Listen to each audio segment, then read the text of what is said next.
بالله من الشيطان الرجيم بسم الله الرحمن الرحيم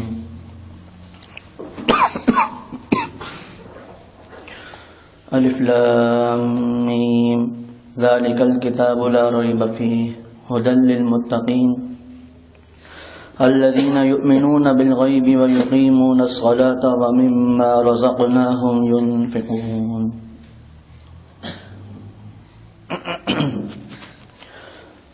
درس شروع کرنے سے پہلے ایک بات عرض کرتا چلوں کہ قرآن پاک کی سب سے جو پہلی آیت نازل ہوئی وہ تھی اقرأ بسم ربک الذی خلق.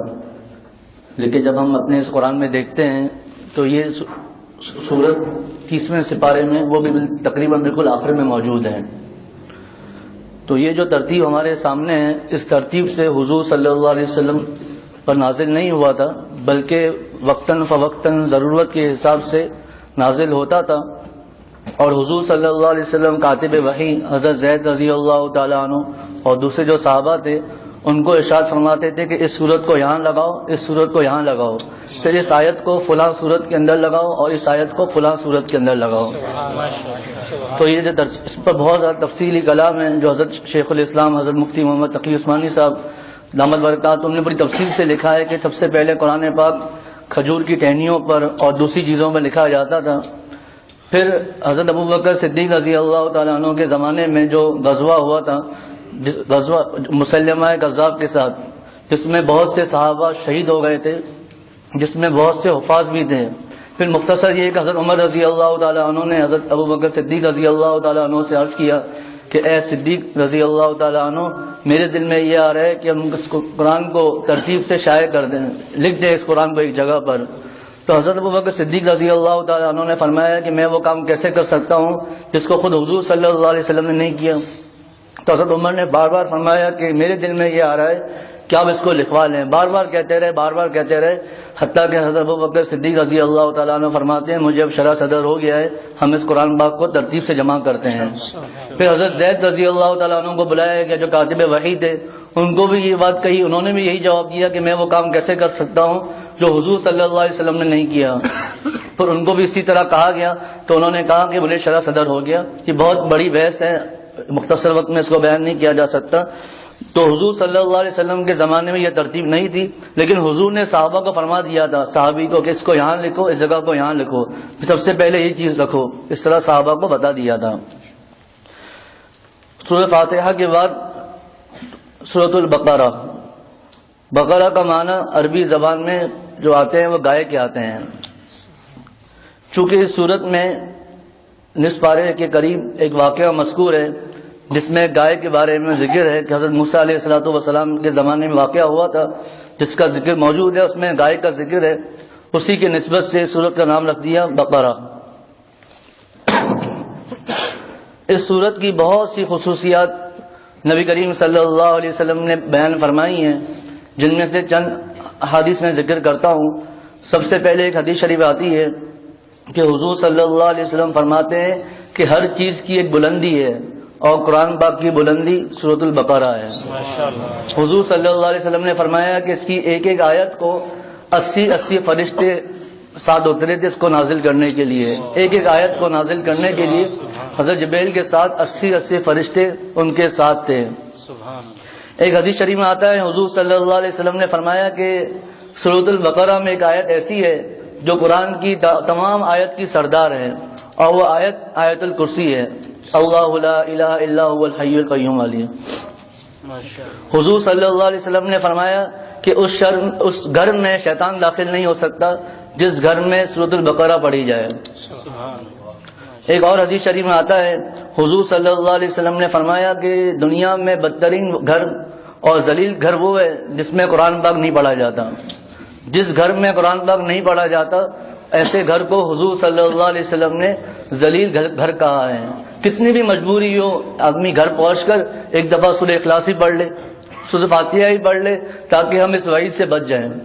تو ایسے گھرانوں کو حضور صلی اللہ علیہ وسلم نے بدترین گھر کہا ہے جس میں قرآن پاک نہیں پڑھا جاتا. ایک حدیث شریف میں آتا ہے حضور صلی اللہ علیہ وسلم نے فرمایا جو شخص سورۃ البقرہ کی 10 آیتیں پڑھ لے تو اس کے گھر میں شیطان داخل نہیں ہوگا اور اس کو کوئی چیز تکلیف نہیں پہنچا سکتی، جس میں جنات وغیرہ سب آ گئے اور ہر تکلیفیں اس میں آ گئی۔ اس میں ایک اور بات ہے، میں آگے عرض کرتا ہوں، لیکن وہ 10 آیتیں کون سی ہیں؟ تو حضور صلی اللہ علیہ وسلم نے فرمایا کہ پہلی 4 آیتیں الف لام میم سے لے کر وبالآخرۃ ہم یوقنون، 4 آیتیں یہ ہو گئی۔ 5ویں آیت آیت الکرسی، 6ٹھی آیت جو اس کے بعد دوسری آیت ہے لا اکراہ فی الدین، 7ویں آیت جو اس کے بعد تیسری آیت ہے۔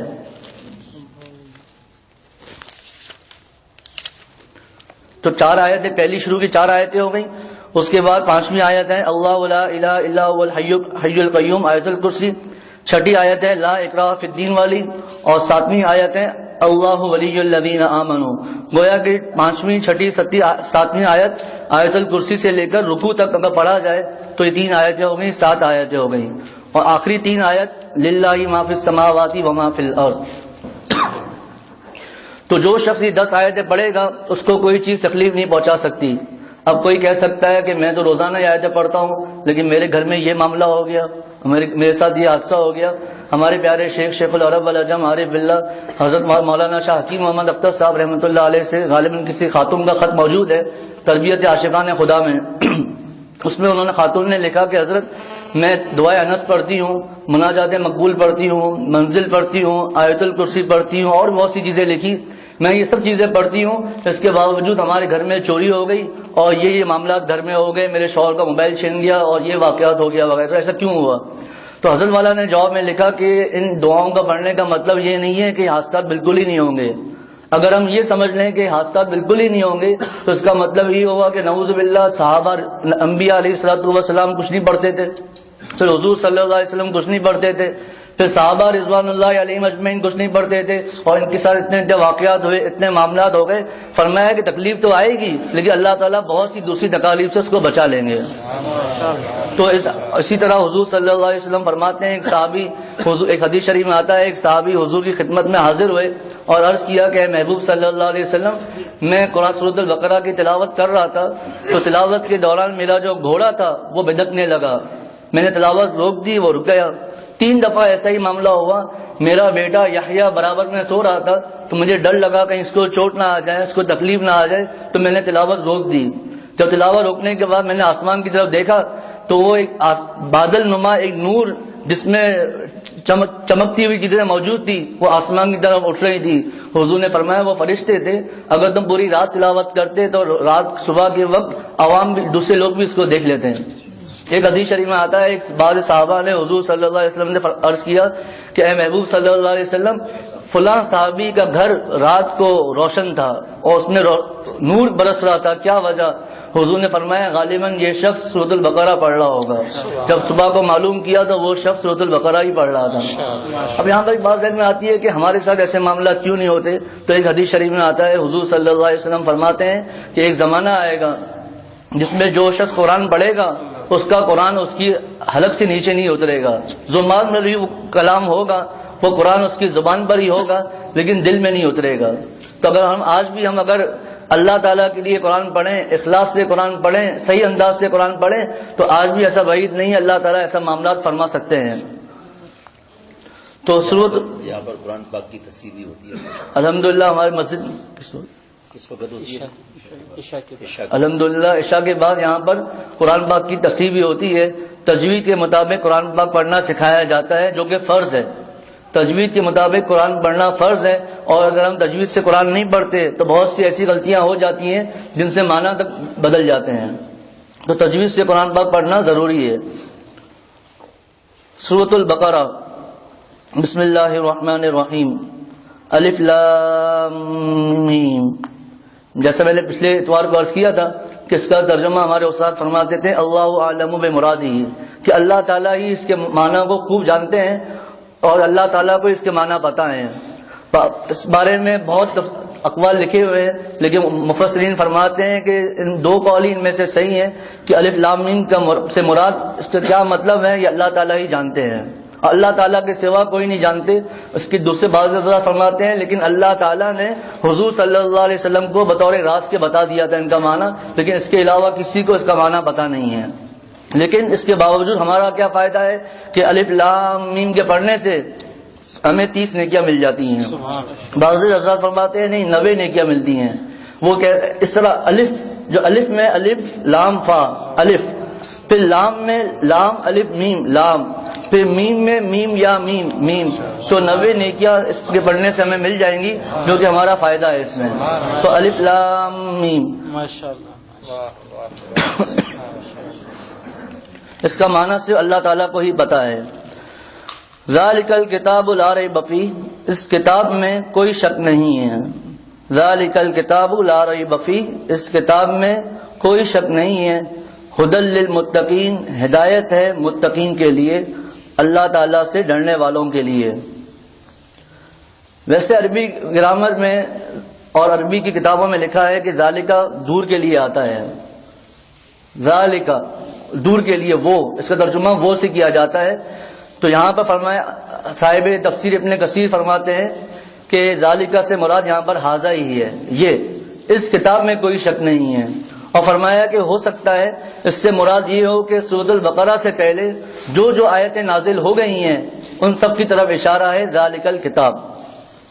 ایک بات درمیان میں رہ گئی کہ سورۃ البقرہ یہ مدنی صورت ہے. بعض صورتیں مکی ہوتی ہیں، بعض صورتیں مدنی ہوتی ہیں.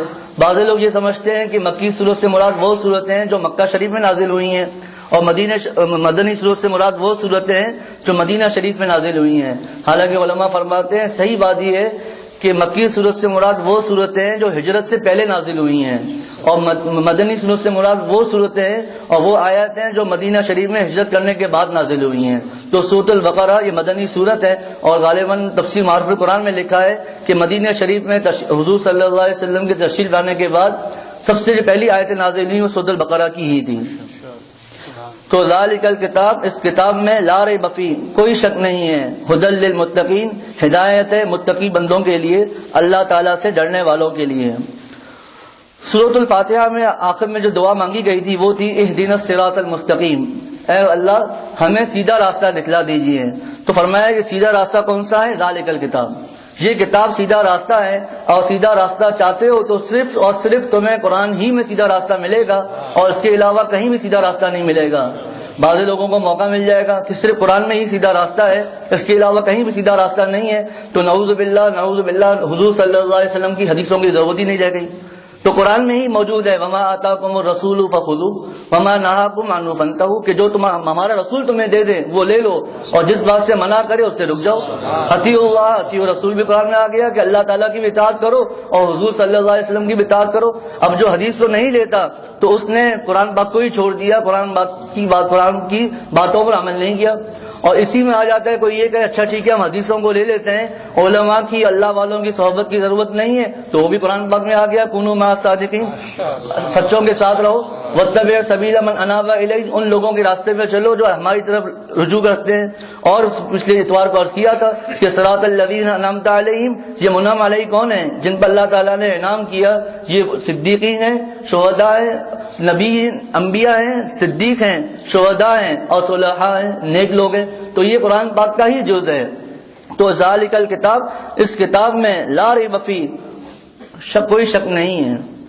علماء فرماتے ہیں کہ کسی کلام میں شک کی 2 وجوہات ہو سکتی ہیں.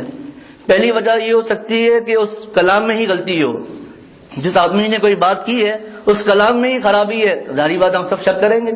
اور دوسرے کسی کلام میں شک کی وجہ یہ ہوتی ہے کہ سننے والے کے ذہن میں ٹیڑھا پن ہو، اس کو حق بات کو قبول ہی نہیں کرنا، تو وہ اس بات کو ٹیڑھا نکالے گا، گجی نکالے گا کہ یہ صحیح نہیں ہے.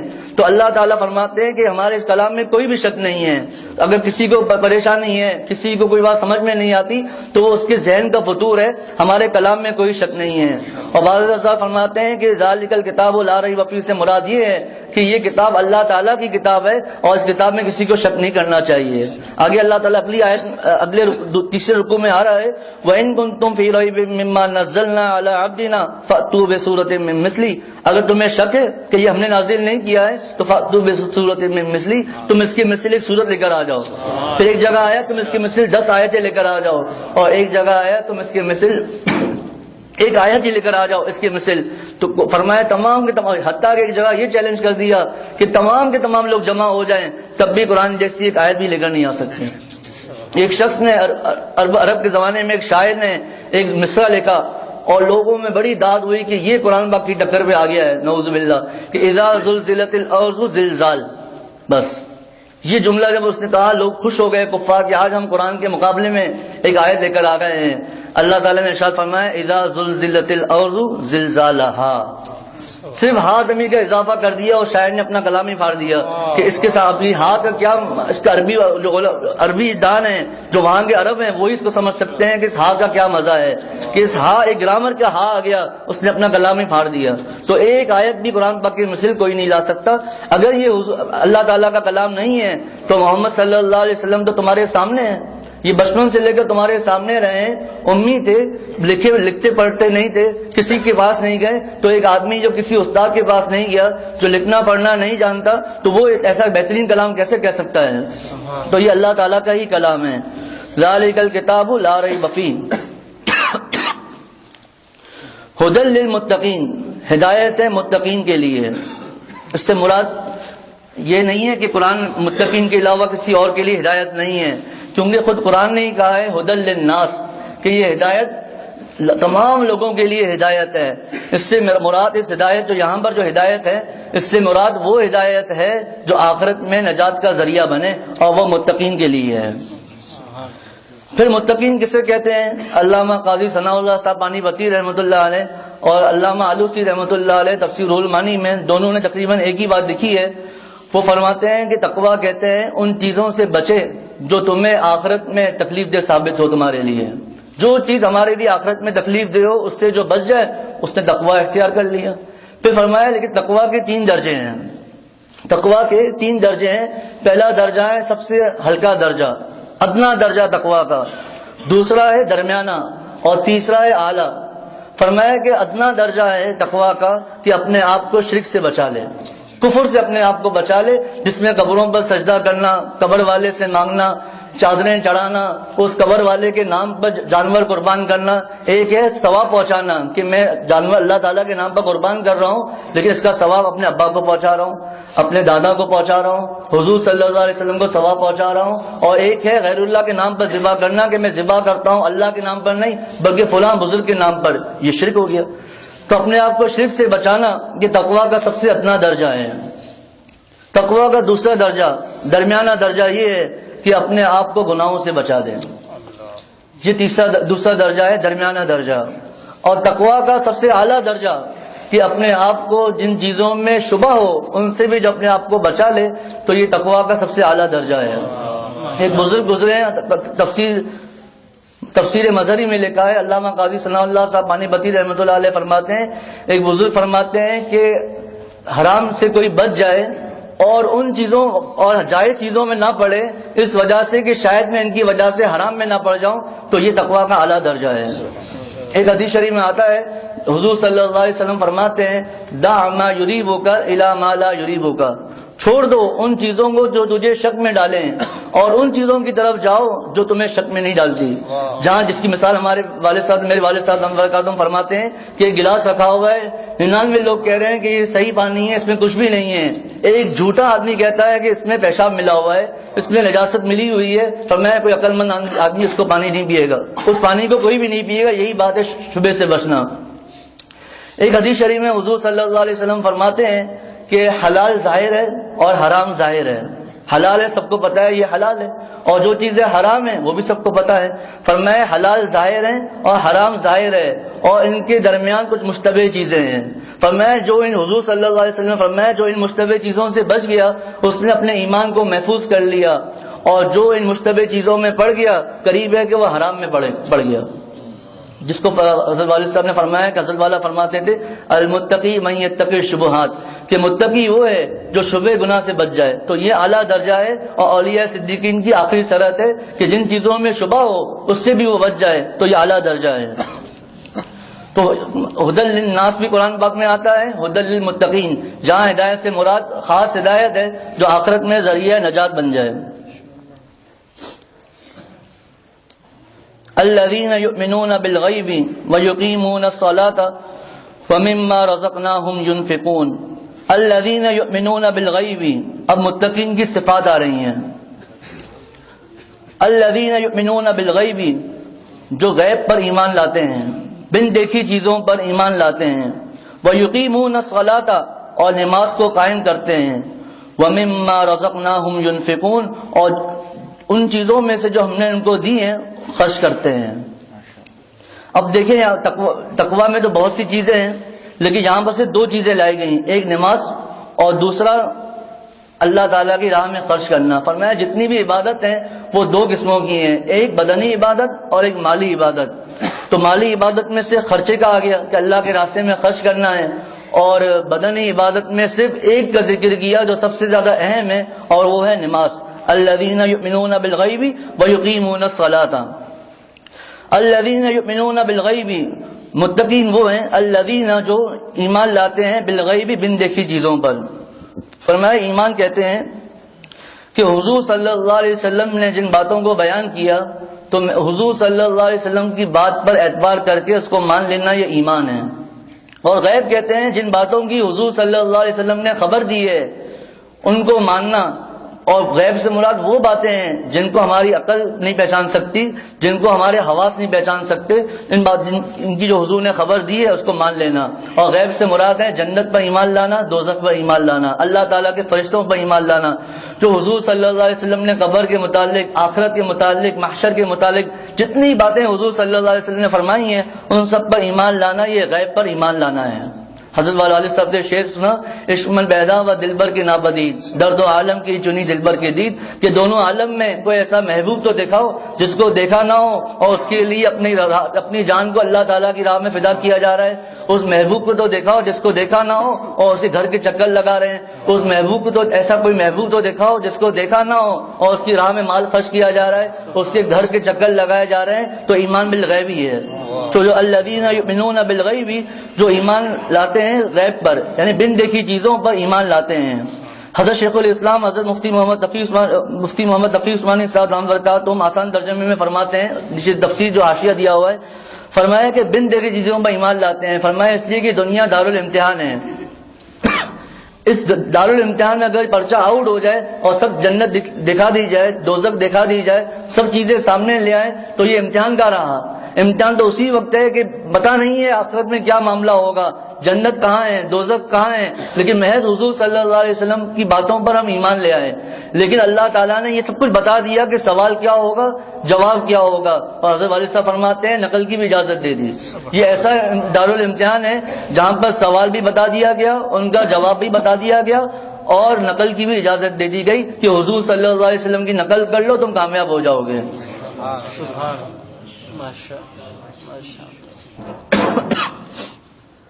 الذین یؤمنون بالغیب ویقیمون الصلاۃ، اور نماز کو قائم کرتے ہیں. یہاں قائم کرنے سے مراد صرف نماز پڑھنا نہیں ہے، بلکہ نماز کے فرائض، واجبات، سنن، مستحبات صحیح طرح وضو کر کے صحیح آداب کے ساتھ خشوع خضوع کے ساتھ نماز کو پڑھنا ہے. بعض حضرات نماز میں اس بات کا دھیان نہیں رکھتے، اور بہت زیادہ اس کو دیکھا گیا ہے کہ یہ غلطی ہوتی ہے نماز میں کہ رکوع میں جاتے ہیں اور سیدھا کھڑا نہیں ہوتے بلکہ فوراً سجدے میں چلے جاتے ہیں. اسی طرح ایک سجدہ کیا اس کے بعد جلسہ جس کو کہتے ہیں وہ بیٹھنا واجب ہے.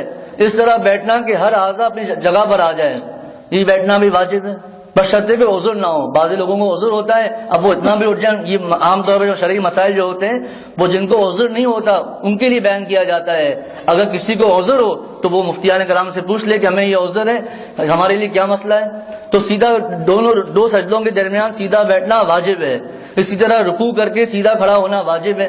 اب اگر کوئی شخص سیدھا کھڑا نہیں ہوتا بلکہ اتنا کھڑا ہو کر سیدھا سجدے میں چلے جاتا ہے، اسی طرح ایک سجدہ کیا دوسرے سجدے کے سیدھا بیٹھا نہیں بلکہ سجدے میں چلے گیا تو اس نے واجب کو چھوڑ دیا. حضور صلی اللہ علیہ وسلم کے پاس خدمت میں ایک صحابی 2 رکعت نماز پڑھی، یا کوئی فرض پڑھے ہوں گے یا سنت نفل پڑھے اور حضور کی خدمت میں حاضر ہوئے. حضور نے فرمایا قم فصلی فانک لم تصلی، اے صحابی کھڑے ہو جاؤ، نماز پڑھو، تم نے نماز نہیں پڑھی. ان صحابی نے دوبارہ نماز پڑھی، پھر آئے، پھر حضور نے فرمایا کہ نماز پڑھو، تم نے نماز نہیں پڑھی. 3 دفعہ جب ایسا معاملہ ہوا تو ان صحابی نے پوچھا کہ اے محبوب صلی اللہ علیہ وسلم آپ ہی بتا دیجئے نماز کس طرح پڑھنی ہے. تو حضور نے فرمایا کہ ہر رکوع کو ہر رکن کو خشوع خضوع کے ساتھ ادا کرنا, اور کہ ایک رکن پورا ہوا نہیں دوسرے رکوع میں چلے گئے تو اس طرح نماز نہیں ہوگی. تو لیکن اب کسی سے ایسا ہو گیا ہو تو مسئلہ پوچھ لے, اس کا بھی حل موجود ہے. تو یہ واجب ہے اور اس کے بغیر بھی نماز نہیں ہوتی ہے ایسا کرنے سے, جس کو تعدیل ارکان کہتے ہیں. الذین یؤمنون بالغیب, جو غیب پر ایمان لاتے ہیں, بن دیکھی چیزوں پر ایمان لاتے ہیں. ویقیمون الصلاۃ, اور نماز کو قائم کرتے ہیں. ومما رزقناہم ینفقون, اور جو رزق ہم نے ان کو دیا ہے اس میں سے خرچ کرتے ہیں. اور جو رزق ہم نے ان کو دیا ہے اس میں سے خرچ کرتے ہیں. معرف القرآن میں حضرت مفتی اعظم پاکستان حضرت مفتی شفیع صاحب رحمۃ اللہ علیہ فرماتے ہیں کہ دیکھو اس آیت میں اللہ تعالیٰ فرما رہے ہیں جو رزق ہم نے ان کو دیا ہے, تو یہ سامنے والے کو یہ بتلانا ہے کہ جو تم خرچ کر رہے ہو تمہارا یہ مال نہیں ہے, بلکہ یہ مال اللہ تعالیٰ نے تم کو دیا ہے, اس میں سے خرچ کرنے کا تم کو حکم دیا جا رہا ہے. فرمایا تو اللہ تعالیٰ کا مال ہے, اللہ تعالیٰ کے حکم پر ہی خرچ کیا جا رہا ہے. اس کے بعد حضرت مفتی شفیع صاحب رحمۃ اللہ علیہ نے یہ شعر لکھا, جان دی ہوئی اسی کی تھی. حضرت والا کسی اور کا شعر ہے, جان دی ہوئی اسی کی تھی, حق تو یہ ہے ادا نہ ہوا. کہ اللہ تعالیٰ کی راہ میں اگر جان خرچ کی ہے تو یہ جان ہماری نہیں ہے, بلکہ اللہ تعالیٰ نے دی تھی, اللہ تعالیٰ کی راہ میں خرچ کر دی. تو یہ مال اللہ تعالیٰ نے دیا ہے اور اللہ تعالیٰ کی راہ میں یہ خرچ ہو رہا ہے. پھر فرمایا کہ اس میں اور ایک اچھی زبردست بات قرآن پاک کی, بلاغت قرآن پاک کی, کہ یہ نہیں فرمایا پورا مال خرچ کر دو. ومما, یہ من تبعیضیہ ہے, ہمیں تم نے بہت سا مال دیا ہے, اس مال میں سے تھوڑا سا اللہ تعالیٰ کی راہ میں خرچ کر دو. ترجمہ دوبارہ عرض کر دیتا ہوں. الف لام میم, اس کا معنی سے اللہ تعالیٰ کو ہی پتا ہے. ذالک الکتاب لا ریب فیہ, اس کتاب میں کوئی شک نہیں ہے. ھدی للمتقین, ہدایت ہے متقین کے لیے. الذین, متقین کی صفات آگے ذکر کی جا رہی ہیں. الذین یؤمنون بالغیب, جو ایمان لاتے ہیں غیب پر, جو ایمان لاتے ہیں بن دیکھی چیزوں پر. وَيُقِيمُونَ الصَّلَاةَ, اور نماز کو قائم کرتے ہیں. وَمِمَّا رَزَقْنَاهُمْ يُنْفِقُونَ, اور جو رزق ہم نے ان کو دیا ہے اس میں سے خرچ کرتے ہیں. اللہ تعالیٰ مجھے اور سب کو عمل کی توفیق عطا فرمائے. وآخر دعوانا الحمد للہ رب العالمین.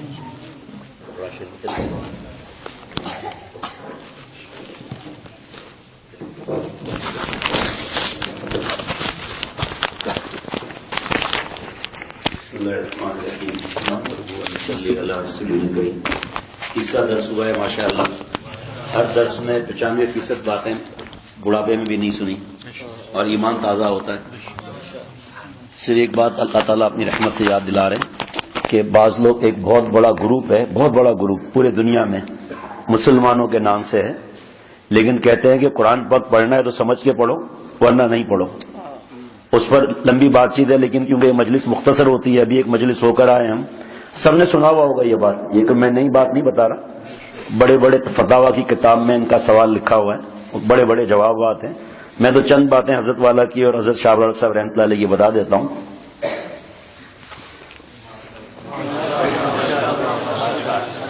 اس کو ہٹا دینا. کہتے ہیں کہ قرآن شریف کو پڑھنا ہے تو نعوذ باللہ سمجھ کے پڑھو, نہیں تو نہیں پڑھو. پہلا سوال یہ ہے کہ بچے جو پورے دنیا میں قرآن پاک حفظ کر رہے ہیں وہ یہ سمجھتے ہیں مطلب قرآن پاک کا؟ کتنے ہر سال حافظ ہو رہے ہیں, سینکڑوں. تو پھر بچے نہیں پڑھیں. پھر جب بچے بوڑھے ہو جائیں, عالم بن جائیں, مفتی بن جائیں, استاذ ان کو درس قرآن کی اجازت دے, ترجمہ تفسیر سمجھ لیں, ماشاءاللہ 80 سال کے ہو جائیں, پھر حافظ بنیں. ان کی عقل میں گوبر بھرا ہوا ہے. حضرت شاہ رخ صاحب رحمۃ اللہ علیہ فرماتے تھے یا یہ کہنے والے یا بددین ہیں یا جاہل ہیں کہ قرآن پاک کو, ابھی جیسے مولانا مفتی فرحان صاحب نے بتایا کہ بعض بزرگ فرماتے ہیں کہ الف لام میم, اس پہ 30 نیکیاں ہیں, اور بعض فرماتے ہیں الف کا الف لام فا, اس طرح 90 نیکیاں مل گئی. تو یاد کریں.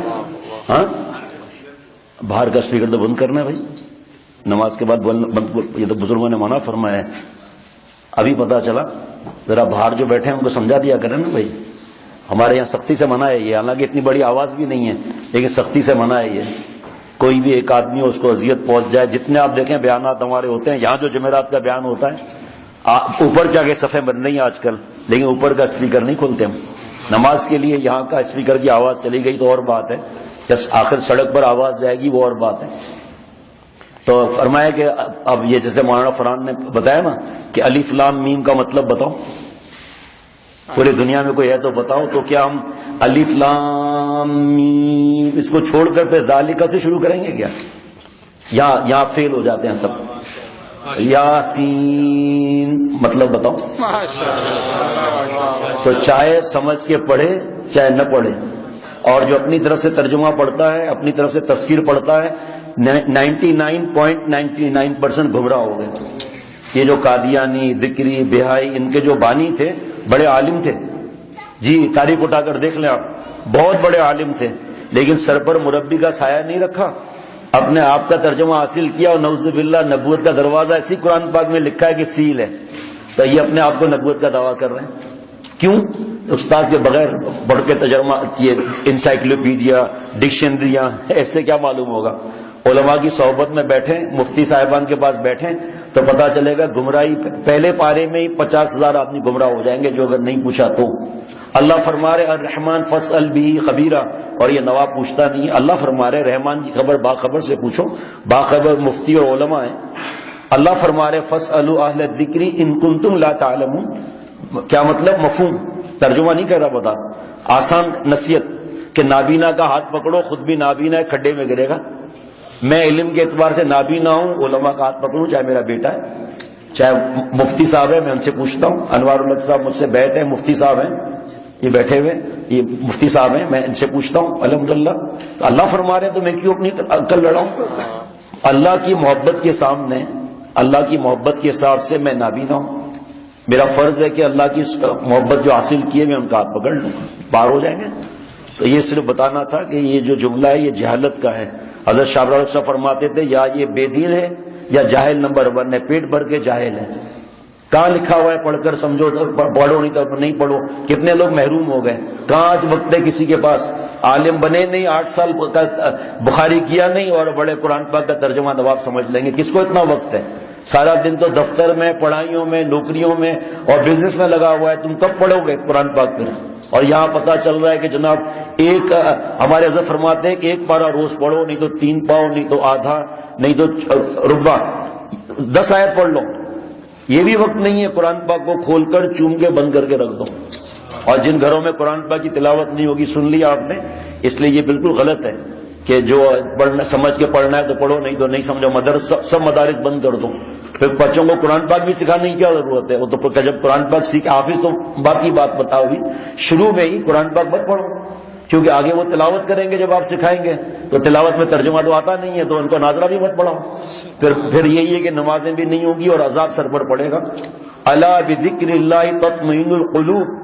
قلوب اگر قاف یہاں سے ادا کیا، قلب تو ہوگا ترجمہ دل، اور کہہ دیا قلب، اس کا مطلب کتا. بتاؤ ترجمے کا کیا حال ہوگا؟ جوتے پڑیں گے نہیں پڑیں گے؟ یہاں انشاءاللہ اگلے اتوار کو نماز کے بعد اعلان بھی کریں گے کہ ہاں قرآن پاک الحمدللہ صحیح کرا جاتا ہے. میرے بابا بوڑھے ہیں، 80 سے اوپر ہیں، آج بھی جا کر دیکھ لیجئے عشاء کے بعد جوان سے قرآن پاک اپنا سنا رہے ہیں الحمدللہ. ان کو دیکھ کر ہمارے محلے کے کئی بزرگوں نے، سفید داڑھی والوں نے قرآن پاک صحیح کرنا شروع کر دیا. اللہ تعالیٰ مجھے سب کو عمل کرے، اور اللہ جگہ جگہ اپنی رحمت سے اللہ ہمارے علماء، ہمارے محسن مفتی صاحبان، اللہ تعالیٰ دنیا کے ہر کونے میں، ہر جگہ، ہر بستی میں اللہ تعالیٰ درس قرآن جاری کروا دے، تاکہ ہمیں پتہ چلے ہمارے رب نے ہم سے کیا فرمایا ہے. مرنے سے پہلے کچھ تو پتہ چل جائے نا، کچھ تو تیاری ہو جائے. ایک آدمی جو ہے وہ حافظ بن رہا ہے، انتقال ہو گیا، حافظ اٹھایا جائے گا. ایک آدمی اللہ کی محبت سیکھ رہا ہے کہ میں نیک بن جاؤں، انتقال ہو گیا، جا کے علماء سے پوچھ لو، نیکوں میں لکھا جائے گا. اسی لیے کہتے ہیں کہ بھائی گناہ سب نہ چھوٹے، کوئی مسئلہ نہیں ہے، اصلاحی بیانات میں آؤ، انشاءاللہ ایک ایک کر کے اللہ کام بنا دیں گے. اللہ تعالیٰ مجھے اور سب کو عمل کرنے والا بنائے. آج کی مجلس اختتام کو پہنچی. اللہ تعالیٰ اس قرآن پاک کی برکت سے ہمیں محروم نہ فرمائے اللہ تعالیٰ، اور اللہ تعالیٰ قرآن پاک کی سب نیکیوں کے وعدے اللہ ہمیں عطا فرمائے. جن چیز کو اللہ نے منع فرمایا اسے اللہ چھوڑنے کی توفیق عطا فرمائے. جن کاموں کو اللہ نے کرنے کا فرمایا ہے اس کو اللہ کرنے کی توفیق عطا فرمائے. اور اللہ تعالیٰ مجھے اور سب کو صحیح قرآن پاک پڑھنے کی توفیق عطا فرمائے. حضرت مجدد فرماتے تھے، یاد دلا دیجیے گا مولوی فرحان کو، میں وہ کاغذ دے دوں گا کہ قرآن پاک صحیح پڑھنے کے کیا فائدے ہیں اور نہ پڑھنے کے کتنے گناہ ہیں. اور کتنا اللہ اس سے ناراض ہوتے ہیں، وہ انشاءاللہ تعالی یہ بھی پڑھ کے سنا دیں۔ حضرت تھانوی رحمۃ اللہ علیہ فرماتے تھے روزانہ 20 منٹ کسی قاری صاحب سے اپنا قرآن پاک ٹھیک کرا لو، 2.5 مہینے میں ایسا قرآن پاک ہو جائے گا کہ ہماری نمازیں اور دعائیں صحیح ہو جائیں گی۔ 20 منٹ نہیں ہے کوئی بات نہیں، 10 منٹ 5 مہینے میں اس قرآن پاک صحیح ہو جائے گا اللہ تعالیٰ۔ 5 منٹ چلو بھائی کوئی بات نہیں، آئے قاری صاحب سے ایک لفظ سیکھ لیا، الف با تا سا، صحیح ادائیگی، ٹھیک ہے انشاءاللہ۔ مجھے جب حضرت نے فرمایا، میرے گھر میں خاندان میں یہ تھا کہ میرا قرآن پاک اچھا ہے ماشاءاللہ، جب حضرت نے فرمایا کہ مجھ سے تعلق رکھنا ہے تو قرآن پاک صحیح کرانا ہے۔ قاری صاحب دامت برکاتہم نے صرف 1 مہینے میں مجھے کیا سکھایا؟ اعوذ باللہ من الشیطان الرجیم بسم اللہ الرحمن الرحیم۔ 1 مہینے سے بھی زیادہ، میں سمجھتا تھا میرا قرآن پاک صحیح ہے۔ ایسا قاری صاحب ابھی بھی رگڑا دیتے ہیں، ذرا غلطی ہو جائے ترجمہ بھی بدلتا نہیں ہے، ذرا روک دیتے ہیں صحیح پڑھو، پھر کبھی کبھی فرماتے ہیں کہ بھئی تمہارا دھیان نہیں رہتا، تم زیر زبر کی غلطی کرتے ہو، پھر نماز میں ہمارا کیا حال ہوگا؟ یہاں تو یہ سننے والا ہے، تب بھی گڑبڑ ہے، پھر قرآن پاک پر مسجد نماز کے اندر ہمارا کیا حال ہوگا؟ السلام علیکم ورحمۃ اللہ وبرکاتہ۔ مغرب بعد انشاءاللہ تعالی درس حدیث ہوگا یہیں پر انشاءاللہ مغرب بعد۔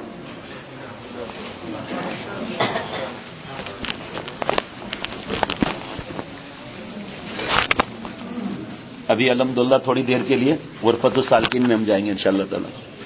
بتا دیں مائک اسٹارٹ کر کے آ جائیے